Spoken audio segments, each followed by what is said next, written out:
मधले आता एक उदाहरण आहे गाडदगाव मध्ये तसं प्रकार झालेला आहे, तसं नाही झाले पाहिजे जर प्रकार असे गोष्टी आहेत. बघा तुम्ही ताब्यात घेतल्यावर पोलिसांना कळवा ना आम्हाला, तुम्ही डायरेक्ट मारहाण करू नका. मारहाण केलं ती तर परमिशन नाही ना, बरोबर आहे. तो तक्रार करणार 100% मारहाण.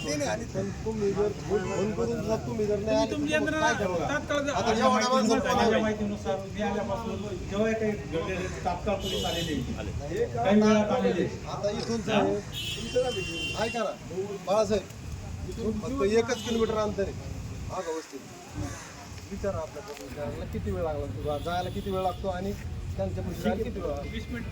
आणि मग त्याच्यात मला सांगा त्याच्या शेजारी ती घटना घडली आणि रोज ठीक आहे, रोज त्याच्या आवर बाबतीत तो माणसाला सूचना देतो काय ते माणूस टाकला.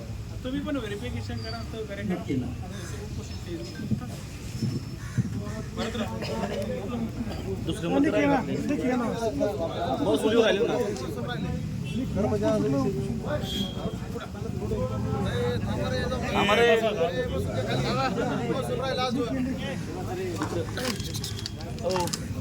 बाकी म्हणून बसा का अजून आपले 10 मुद्दे राहिलेले